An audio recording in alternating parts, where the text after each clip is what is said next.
창세기 1장 9절부터 13절까지 한 목소리로 같이 읽읍시다. 하나님이 이르시되 천하의 물이 한 곳으로 모이고 뭇이 드러나라 하시니 그대로 되니라. 하나님이 뭇을 땅이라 부르시고 모인 물을 바다라 부르시니 하나님이 보시기에 좋았더라.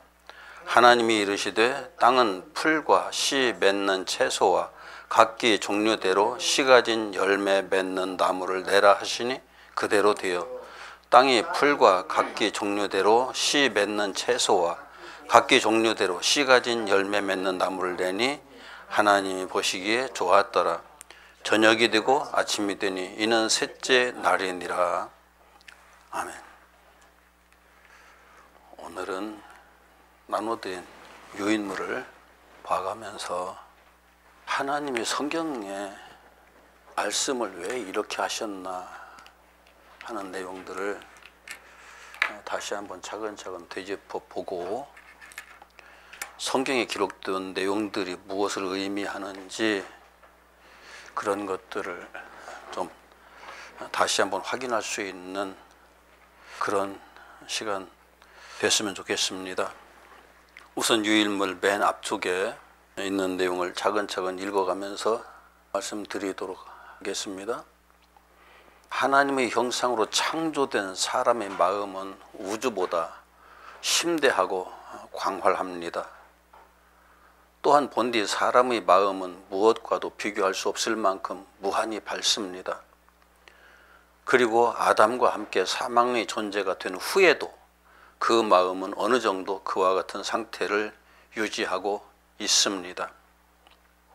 그냥 경상도 말로 우리들 등치 아무리 커봐야 더 앞산 꼭대기 올라가서 이렇게 들여다보면은 개미보다 작지요. 안 보여요. 사람은 아예. 저 밑에서 꾸물꾸물 움직이는 사람 보일 정도로 그렇게 작아요. 우리들 존재가. 그런데 저 우주에 올라가서 사람을 보면 어떨까요? 느낌이 없어요. 아예. 그럼에도 불구하고 그 사람이 마음속에 온 우주를 다 품고 살거든요. 저와 여러분들이 온 세상뿐이 아니라 우리 마음속에 이 우주보다 더 큰 것이 있을지라도 그걸 품고 살아요. 다른 생물이 내가 안 돼봐서 모르겠는데 원숭이가 안 돼봐서 모르겠고 코끼리가 안 돼봐서 모르겠는데 그것들은 과연 그럴 수 있을까? 아마 아닐 거예요. 그냥 하루하루 살아가는 삶의 목적을 두고 사는 것뿐이지. 그런데 우리는 하루하루 살아가는 삶의 목적을 두고 사는 게 아니거든요. 굉장히 원대한 꿈을 가지고 살아요. 어떤 때는 우주보다 더 넓은 꿈을 가지고 드넓은 꿈을 가지고 살기도 하거든요. 이것은 우리가 맨 처음 창조되었을 때뿐만 아니라 아담 안에서 범죄하고 죽은 이후에도 하나님의 형상이 죽어버린 이후에도 우리 인간들에게는 그런 속성들이 고스란히 남아 있어요. 그런데 이제 문제는 맨 처음 창조되었을 때 우리는 태양보다 더 밝은 존재들이었어요. 물리적인 의미에서 뿐만이 아니라 물리적인 면에서도 그럴 수 있었겠지만 영적인 면에서 보면은 이 세상의 어떤 빛보다도 더 밝은 존재들이었거든요. 그렇기 때문에 아담과 하와가 벌거벗었어도 부끄러울 것이 없었다. 얼마나 영광스러웠으면 그렇게 보였을까. 여러분들 하나하나가 그냥 쉽게 연결시킨다면은 하나하나가 자체로 전부 다 보석덩어리라고 생각해 보세요. 여러분들이 보석덩어리인데 옷 입고 다닐 일이 있을까요? 없을까요? 보석덩어리라면 옷 안 입겠죠. 그런데 그렇지 않은 부분이 있기 때문에 이제 처음에는 자기의 몸을 보호하기 위해서 옷을 입었지만은 어느 누구도 나를 해칠 존재가 없고 어떤 것도 나를 다치게 하지 못한다는 것이 확실해진다면은 옷 입을 일이 없겠죠. 그런데 이제 아담이 죽은 이후 사람의 마음은 물리적인 그 어떤 어두움과도 비교할 수 없는 어두움을 소유하고 살아요. 제가 가끔 이렇게 말씀드리죠. 만약 이 세상 모든 사람들이 상대방의 마음을 다 들여다보고 사는 세상이라고 하면은 저와 여러분들이 하루하루의 삶이 어떨까요? 그냥 내 집안에서도 내 온 가족들이 나의 마음, 내 생각까지를 다 보고 있다. 훤하게 그냥 유리창 그 안을 들여다보듯이 보고 있다. 그렇다면 여러분들의 삶이 어떨 것 같아요? 밖에 나가는 순간에 모든 사람이 우리를 그렇게 본다. 어떨 것 같아요? 바울도 자기 속에 정말 하나님 앞에 부끄러운 것들이 많아가지고 내 속에 내가 둘이 있다. 하나는 좋은 생각을 하는 내가 있고 하나는 나쁜 생각을 하는 내가 있다. 쉽게 표현하면 그래요. 인간의 본능을 따라가는 내가 있고 이상을 따라가는 내가 있다라고 얘기를 해요. 그런데 우리는 항상 이상을 따르고 싶거든요. 그런데 본능이 항상 내 발목을 잡아요. 그래서 이상대로만 살지를 못해요. 이 한계성 누구나 다 가지고 있는 거예요. 없다면 거짓말이에요. 난 그런 거 없어. 그 사람은 거짓말이에요. 아니면 신이 되었든지 이미. 그런데 그리스 로마 신화에 보면 신들도 두 가지 마음을 다 가지고 살더라고요. 그리스 로마 신화를 보면은 이상을 가지고 이상을 실현하고자 하는 그 신 속에 그 속에 사악한 본성이 항상 작용을 한다고요. 그것 때문에 갈등을 겪는 신들도 있는 거 하면은 갈등을 아예 그냥 전혀 하지 않고 본성을 착실하게 따라가는 그런 사람도 있고 그런 신들도 보이죠. 근본적으로 우리가 아담 안에서 에덴 동산에서 같이 사망에 이르는 그 시점부터 우리에게는 어두움이 엄청 강해져 버렸거든요. 아니 본질적으로 어두워져 버린 그런 상태가 되어 버렸거든요. 그래서 우리들은 사소한 것이라도 자꾸 감추고 싶은, 될 수 있으면 가리는 것이 많은 사람이 편한 거예요. 솔직히 가리는 것이 많은 사람 다 공개해 놓으면 그만큼 불편해져요. 그래서 공인들이 살기가 참 힘든 거예요. 공인들 공개된 사람들이잖아요. 모든 것이. 그런데 그 사람들 사생활 보면 다 가리고 있는 게 있거든요. 그것이 하나씩 드러나는 그때 공인으로서의 위협을 당하죠. 공인으로서 살아가기가 점점 어려워지는 거죠. 이건 어쩔 수 없는 인간의 한계성이에요.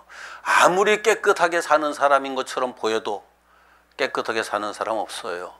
판사들은 과연 깨끗한 사람이던가요? 이번 청문회 판사 중에서 우리나라에서 제일 훌륭하다는 사람들이 나와가지고 법관 청문회를 했잖아요. 헌법재판소하고 대법관하고 청문회 하는데 청문회 할 때 그 속에 가려져 있던 것이 낱낱이 다 드러나기 시작하잖아요. 나 같으면 부끄러워서 얼른 자리에 일어나가지고 사퇴하겠습니다 하고 나가겠던데 사퇴 안 하더라고요. 끝끝이 그 자리를 지키더라고요.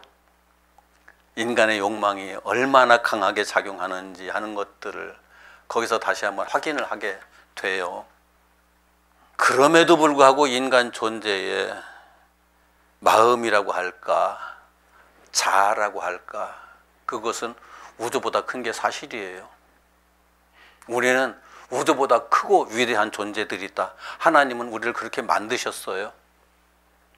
그래서 하나님이 우리를 물리적 우주보다 중요하게 여기시면서 성경에는 이렇게 되어 있죠.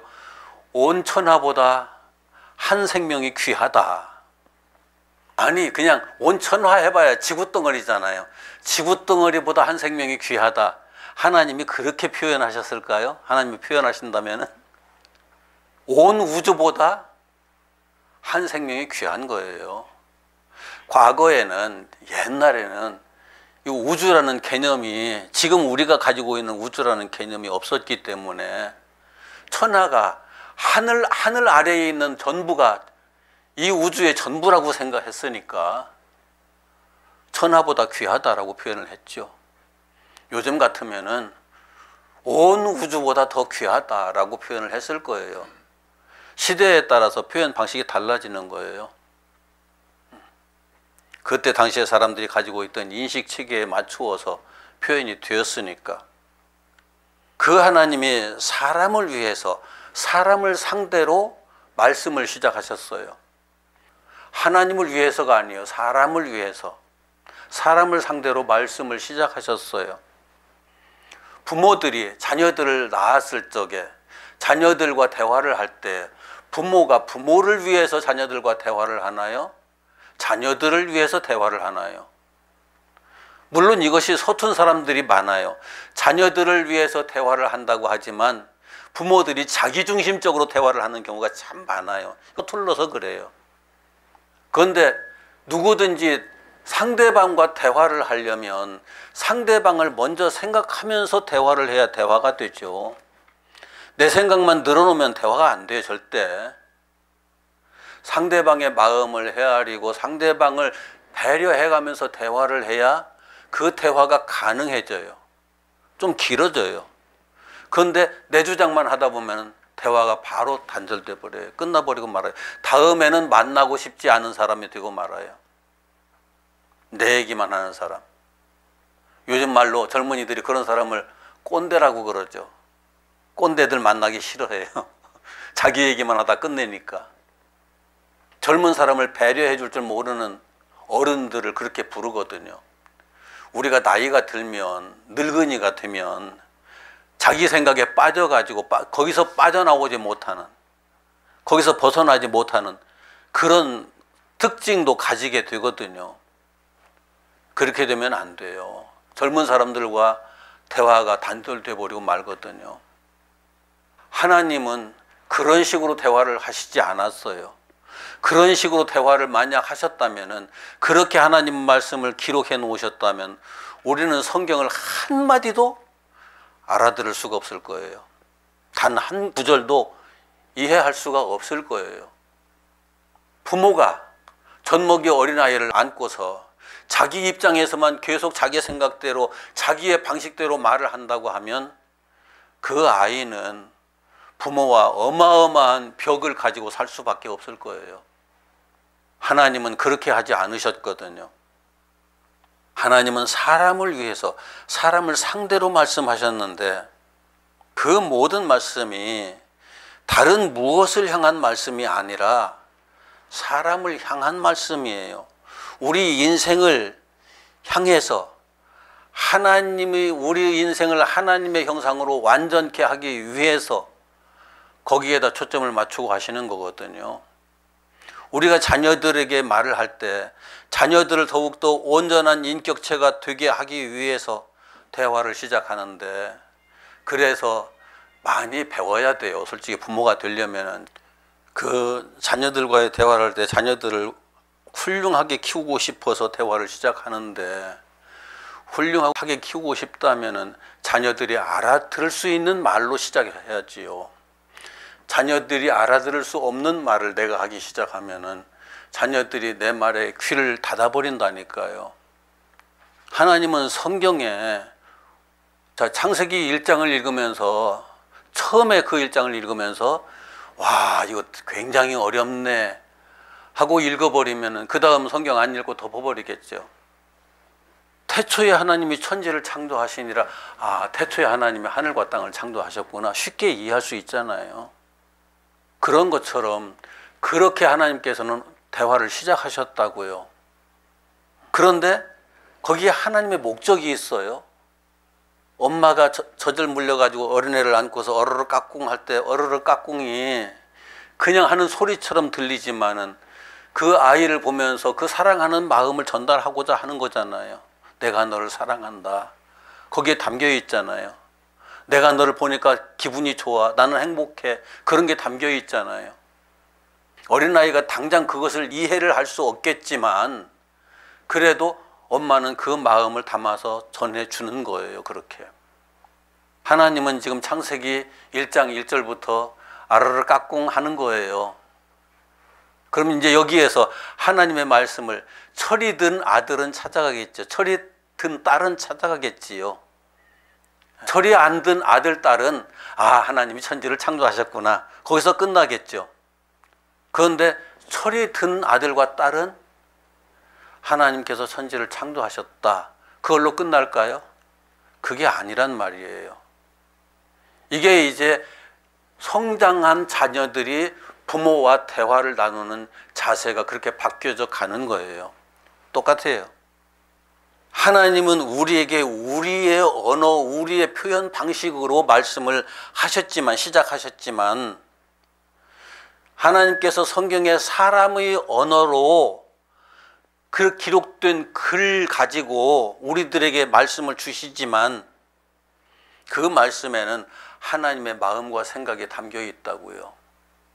그때부터 어려워지는 거예요, 솔직히.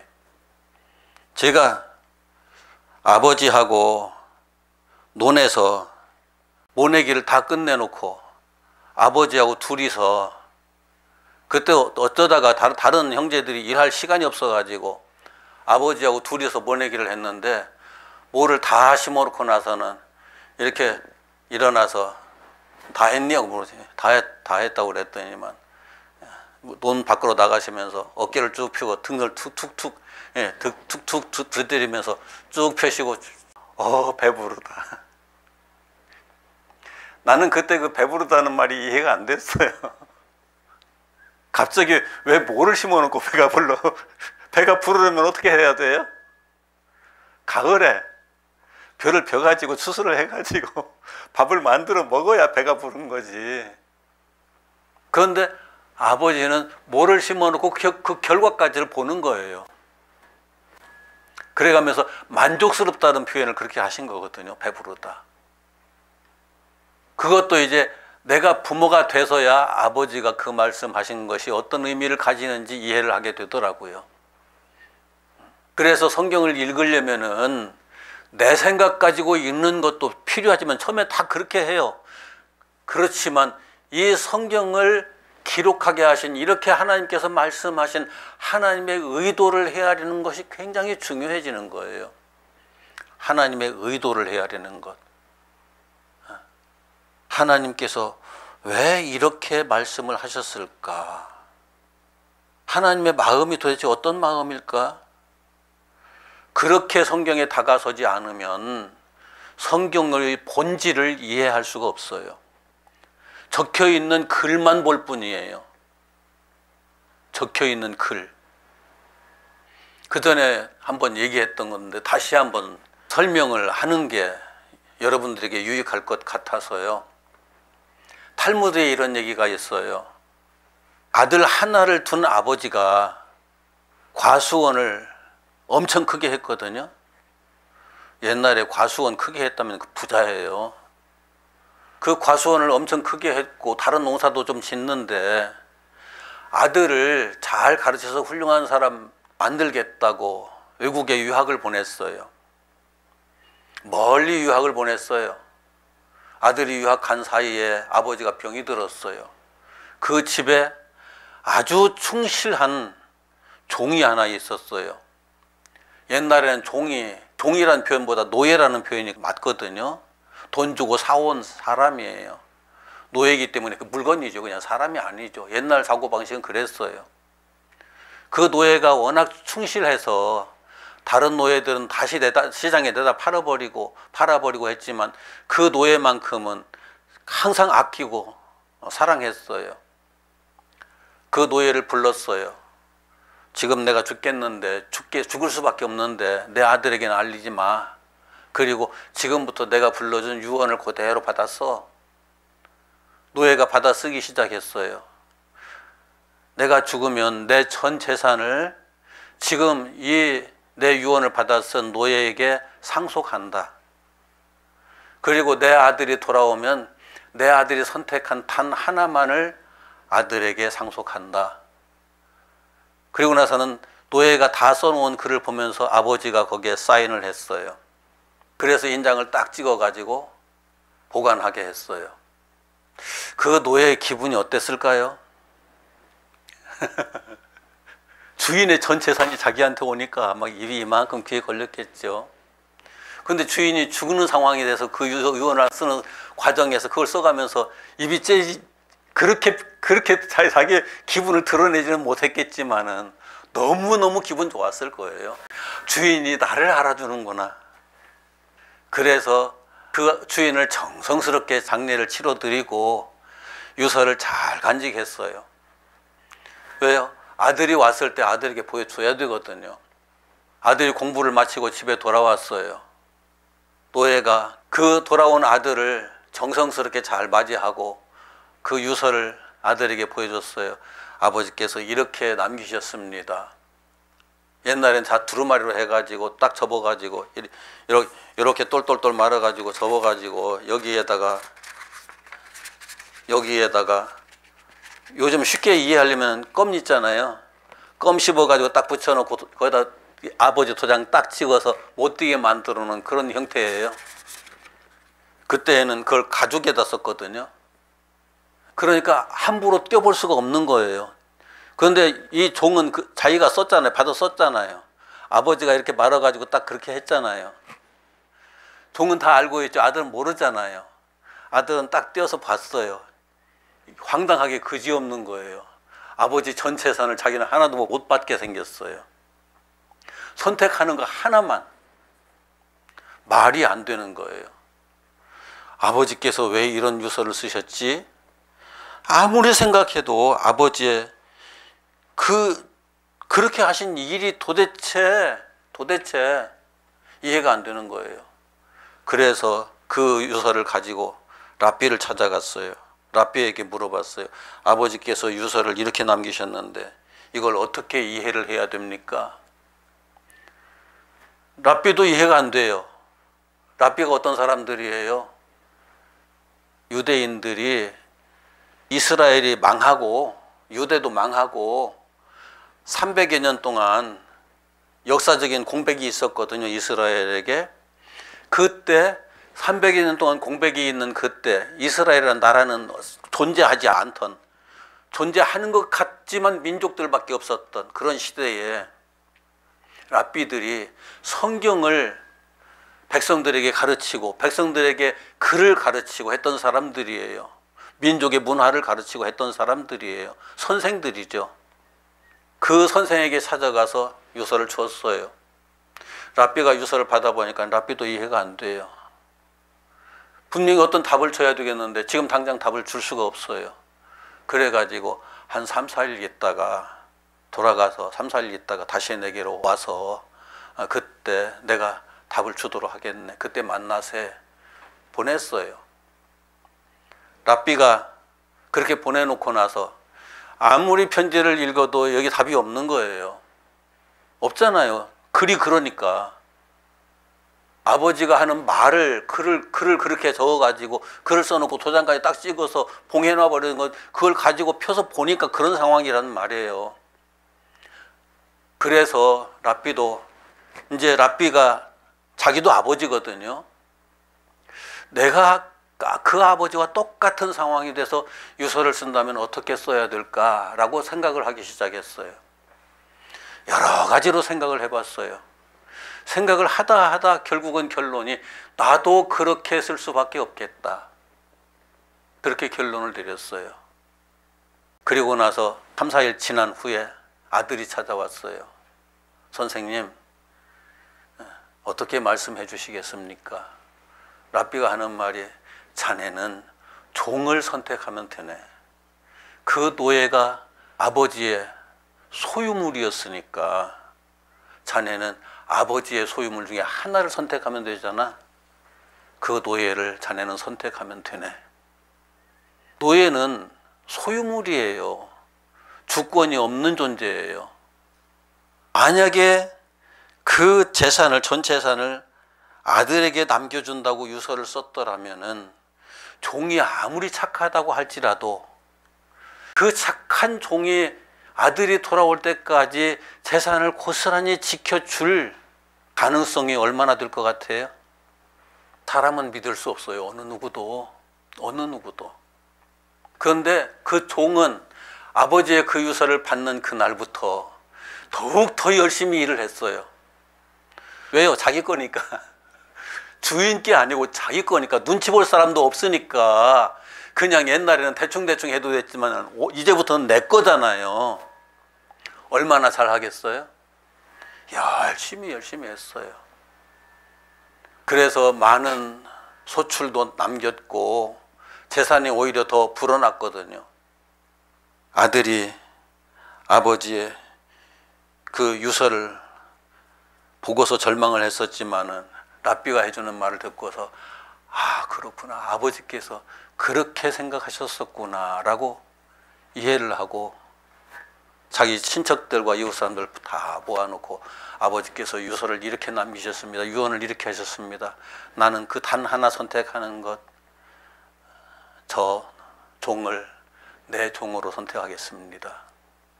이게 편지를, 하나님의 편지를 읽는 방법이에요. 이해가 가나요? 이해가 가나요? 하나님의 편지를 읽으려면 누구의 마음으로 읽어야 된다고요? 편지를 쓰신 분의 마음으로 읽어야죠. 편지를 쓰신 분, 누구를 위해서 편지를 쓴 거예요? 나를 위해서. 어느 누구 다른 어떤 것을 위해서 쓴 것이 아니라 나를 위해서 쓰셨거든요. 나에게 쓰신 거예요. 나에게 쓰신 편지라는 걸 먼저 이해를 한 다음에 이 성경을 읽기 시작하면은 하나님이 나에게 말씀하시는 거거든요. 나에게. 다른 어떤 대상들에게 말씀하시는 것이 아니라 나에게 하시는 거예요. 그런데 인생의 경험이 적었던 아들은 편지를 글자대로밖에 읽을 수가 없었는데 랍비는 그렇게 읽지 않았거든요. 글자는 똑같이 읽었어요. 글자는 똑같이 읽었지만 결론이 다르잖아요. 내가 아버지 입장이 돼 보니까 이건 이런 아버지의 마음이 여기 있었다는 걸 확인할 수 있었거든요. 너무나 많은 사람들이 성경을 쓰여진 글자대로만 읽는 것 때문에 내가 안타까워서 이 말씀 드리는 거예요. 성경에는 나를 향한 아버지의 마음이 기록되어 있다. 그리고 창세기 1장은 성경 전체의 머리글이에요. 머리글, 서론이라고도 표현하죠. 머리글. 여러분들 어떤 책을 사든지 책을 사면은 맨 첫머리에 머리글 있죠. 서론이라고 써놓은 게 있죠. 머리글. 머리글을 읽고 맨 끝에 가서 결론이라는 게 있어요. 마지막 마무리하는 걸. 마무리글. 머리글과 마무리글을 읽으면은 이 책이 어떤 방향으로 기록됐다는 것을 알 수 있고 무엇을 이 책을 쓴 사람이 말하고자 했는지 그 의도를 확인할 수 있어요. 이해가 가요? 어떤 책을 읽을 때 맨 처음에 머리글을 읽고 맨 끝에 마감글, 마무리글을 읽으면은 책 전체의 흐름을 대충 읽어도 흐름을 다 파악할 수 있어요. 그게 굉장히 중요한 거예요. 참 이게 성경이 엄청난 몇천 년을 갭을 두고서 창세기부터 계시록까지 기록됐거든요. 엄청난 갭을 두고 전혀 다른 사람이 기록한 거예요. 사람이 기록한 걸 보면 그래요. 그런데 이 성경은 하나님의 말씀이잖아요. 하나님의 말씀의 서론이 창세기 1장이에요. 머리글이에요. 그럼 성경의 마감글, 마무리글은 성경이 어디일까요? 요한계시록이에요. 이 창세기 1장과 요한계시록을 읽으면 성경 전체가 다 보여요. 성경 전체가 다 보여요. 이런 구조로 돼 있어요. 그런데 다시 한번 아까 그 아버지가 아들에게 편지를 남긴 것과 같은 형식으로 성경이 기록되어 있다는 걸 이해를 해야 돼요. 나와 아버지의 대화다. 나와 아버지의 대화 속에 다른 것들이 끼어들 일이 있을까요? 없을까요? 나와 아버지의 대화에 중요한 대화예요.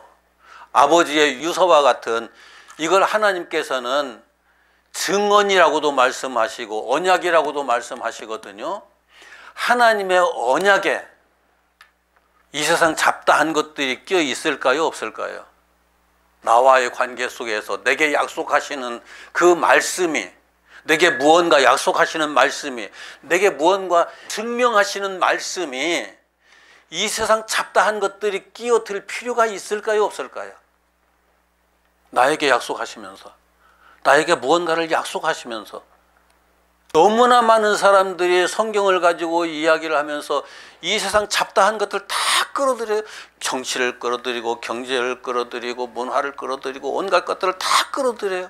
그래가면서 성경을 그것 가지고 해석을 하려고 그래요. 성경은 하나님께서 처음부터 끝까지 나와 너 사이에 내가 너에게 하는 약속이야 라고 말씀하셨거든요. 약속이라면 어떻게 읽어야 되나요? 이제 이렇게 달라지죠. 달라지는 게 있어요. 내가 헛된 꿈들을 막 꾸면서 생각하고 있는데 하나님 아버지가 무언가를 말씀하세요. 아, 아버지께서 내가 저걸 이루고자 하는 걸 아시고 저걸 이루어 주시겠다고 하는 약속이구나. 이렇게 받아들이는 그 순간 그 사람은 망해요. 아버지의 마음을 읽으라고 그랬잖아요. 아버지께서 이루고자 하시는, 나를 통해서 이루고자 하시는 궁극적인 아버지의 의도가 뭘까?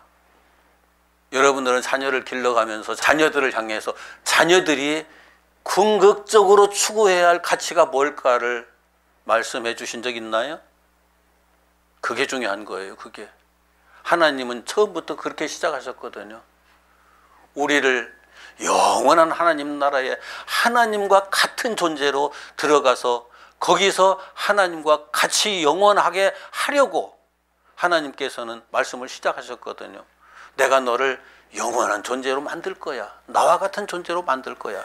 그리고 증언이라는 것은 내가 너를 나와 같은 존재로 만들었어. 만들 거야 하고 만들었어. 이 두 가지가 겹쳐 있는 거예요. 이게 성경이에요. 그렇다면 처음부터 그렇게 봐야죠. 처음부터 하나님께서 나를 당신과 같은 존재로 만드시겠다고? 그 내용이 1장에 이렇게 나와 있어요. 창세기 1장 26절 27절 시작.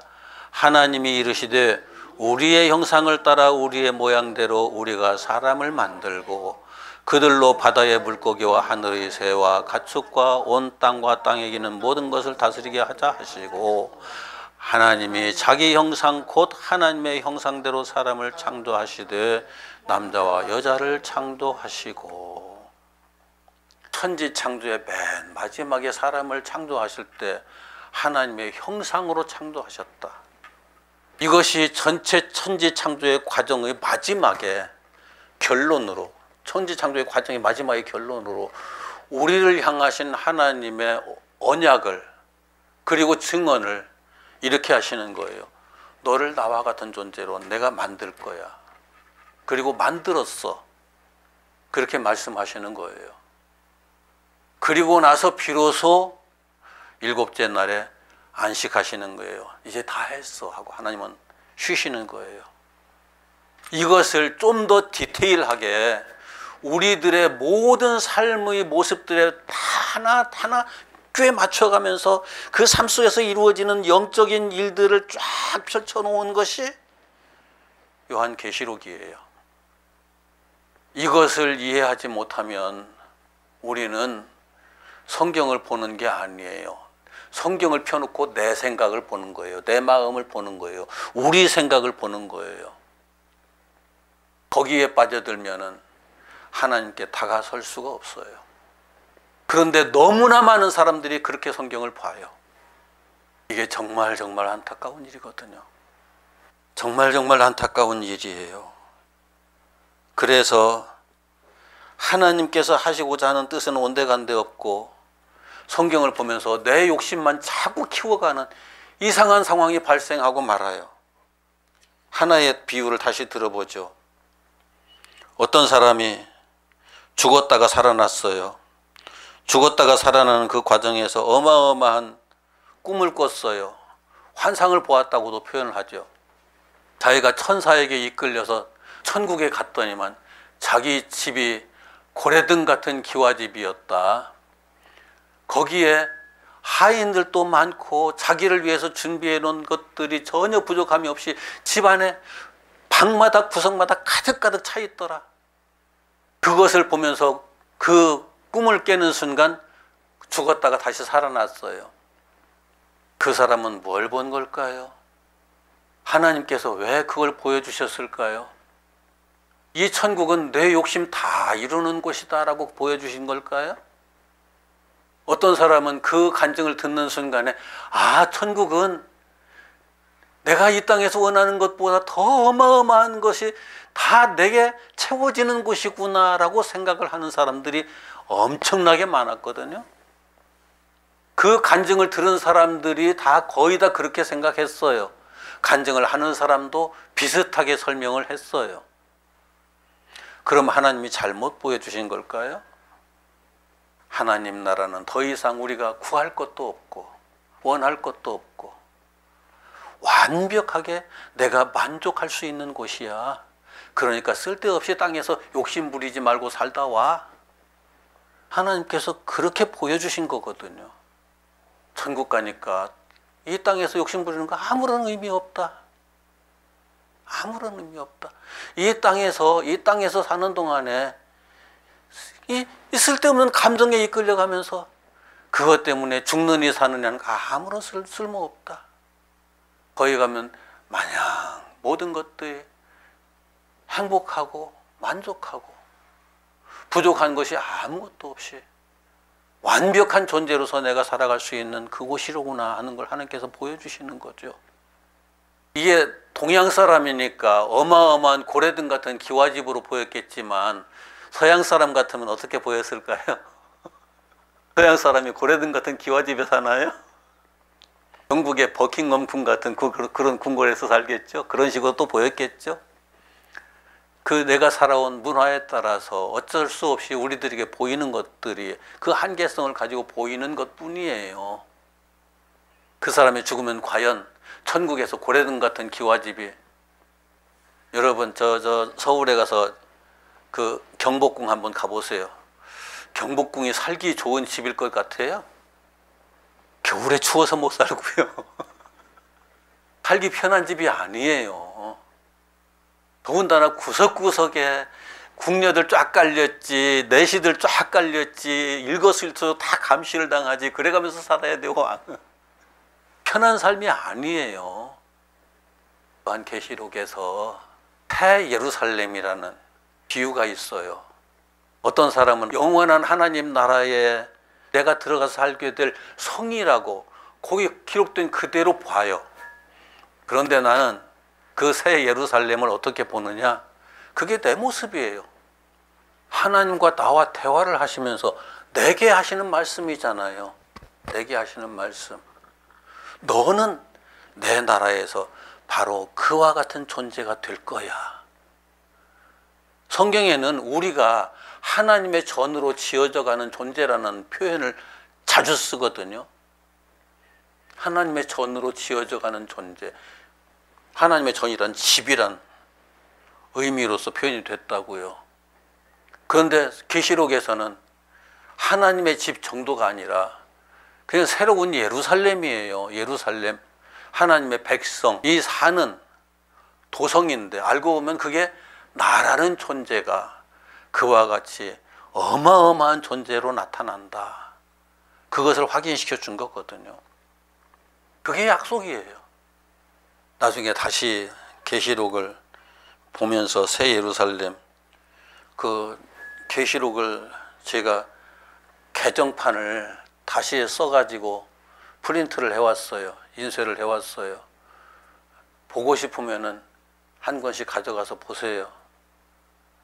다른 어떤 분들은 그걸 보면서 거기에 그 오자, 글자 하나가 잘못된 것, 단어 하나가 잘못된 것 찾아가지고 나에게 얘기를 해달라고 드렸는데, 그렇게 할 수 있으면, 시간이 있으면 책을 봐가면서 그렇게 해줬으면 좋겠어요.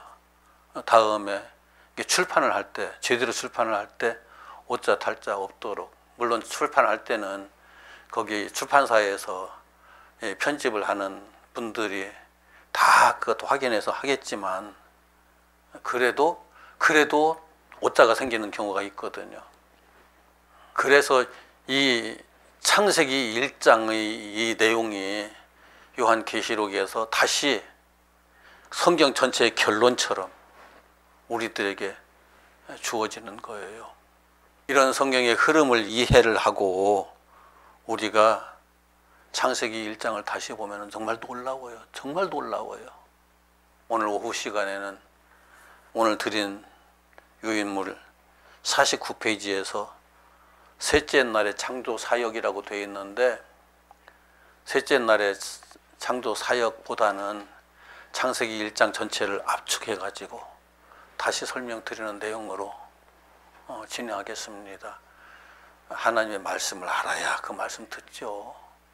우리가 예배를 드리러 오는 건 내가 하나님을 찬양합니다, 하나님 감사합니다, 이것이 첫 번째고요. 그 다음에 내가 하나님의 말씀을 듣습니다, 하나님의 말씀 듣는 것이 두 번째.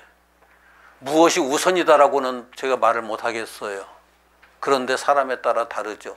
한 주간 살면서 감사함이 넘치는 사람은 감사하고 찬양하고 기도하는 게 우선이 되겠죠. 그런데 하나님의 말씀이 궁금한 사람은 하나님의 말씀을 듣겠습니다 하는 것이 우선이 될 수도 있겠죠. 이 두 가지가 아울러서 우리의 예배가 되는 거예요. 하나님의 예배는 그렇게 이루어지는 거죠. 오늘 오후 시간에 나머지 말씀을 드리도록 하겠습니다. 기도합시다. 하나님, 철이 없어서 말씀을 제대로 알아듣지 못했습니다. 글을 보면서도 하나님께서 말씀하신 그 내용을 기록해 놓은 성경의 글을 보면서도 이해하지를 못했습니다. 내 마음에 사로잡혀서, 내 생각에 사로잡혀서 하나님의 마음과 생각을 보지 못했습니다. 이 어리석음을 주님께서 그래도 용납하시고 하나님께서 계속 또 말씀하시고 알아들을 때까지 말씀을 하고 계십니다. 오늘 하나님의 말씀이 어떤 말씀인지 이 시간 잠깐이라도 같이 생각을 나누어 보았습니다.